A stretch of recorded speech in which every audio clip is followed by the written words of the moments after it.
May the words of my mouth and the meditation of all of our hearts be always acceptable in your sight, O Lord, our strength and our Redeemer. Amen. Please be seated.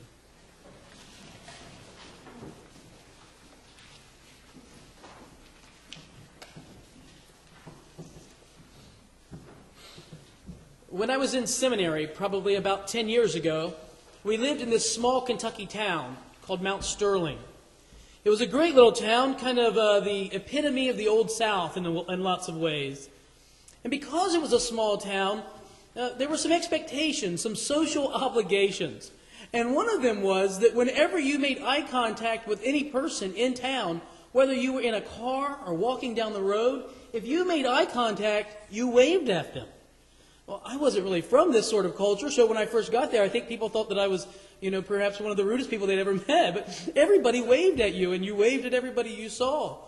And after a while, it got to be a bit of a convention, and I got used to it.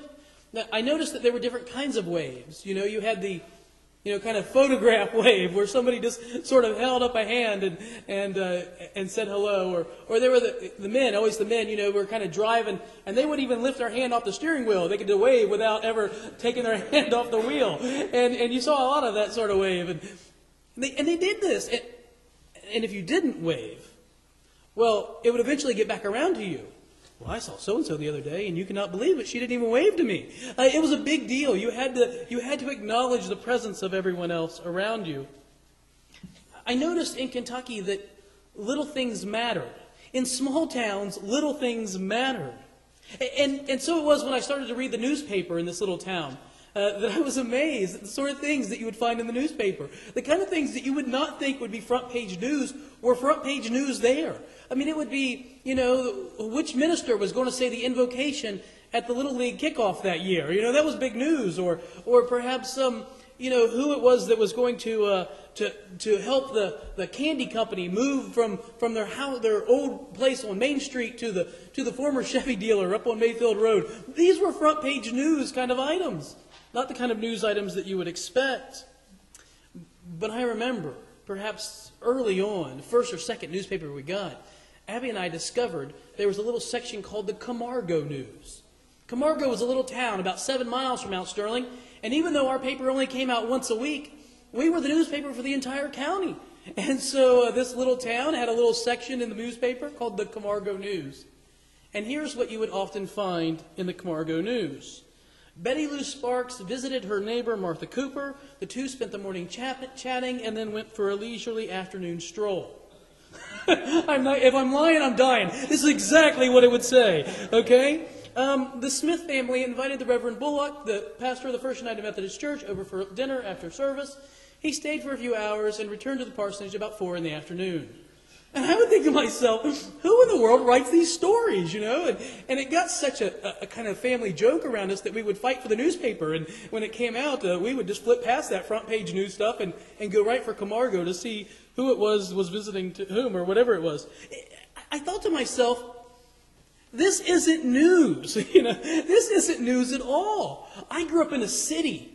And we knew how to do news right, front pages about robberies or murders or explosions or whatever. This is what you do on the front page. You've got big stuff out there. We had hard, gritty journalists writing our news. The kind of people who stay up all night and drink black coffee and smoke lots of cigarettes. These were the people writing newspapers, They weren't the people who were telling us about, what minister was going to say the invocation at the local Little League.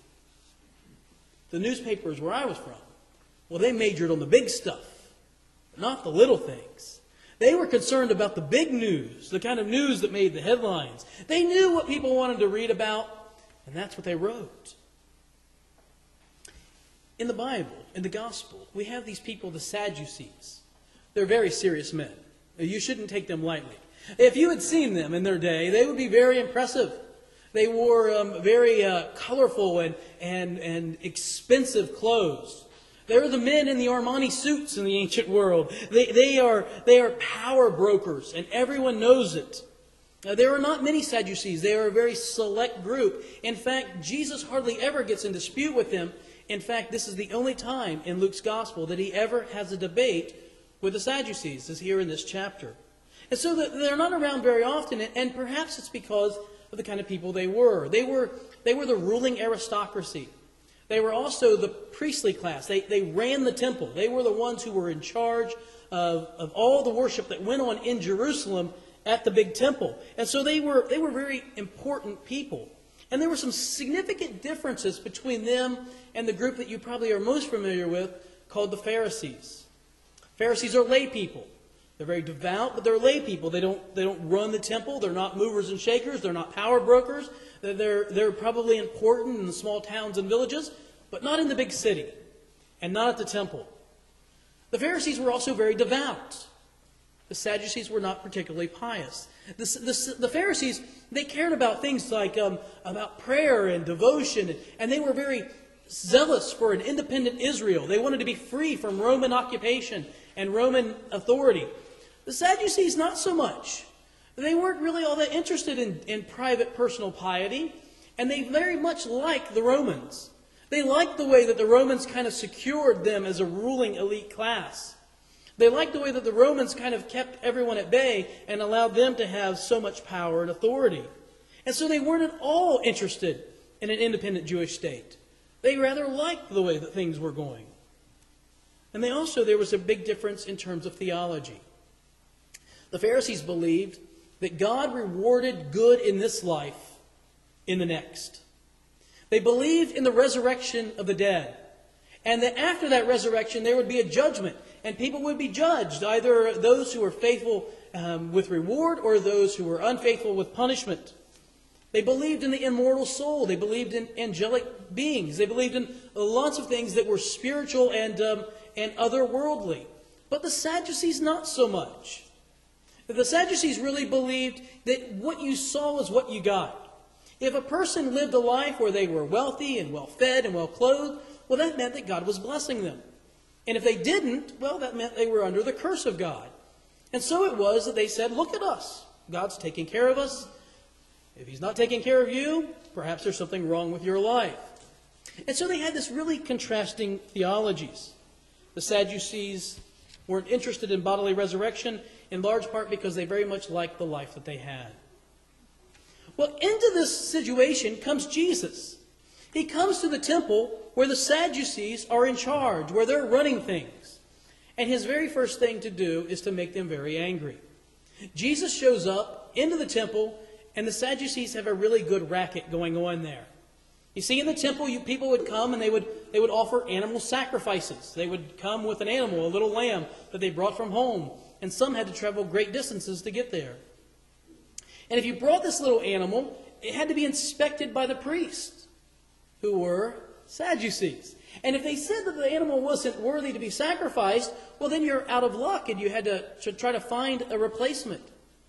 And so what they said to people basically was, don't worry about bringing your animal. We have pre-inspected animals for sale right here. You can come to the temple, buy your pre-inspected animal, know that it's safe, and you can use this in the worship of God. But here's the thing, it's in the temple. So don't bring any of your Roman money in here. Just bring it to these little tables that we have set up outside. We'll exchange your worldly currency for a spiritual currency, temple money.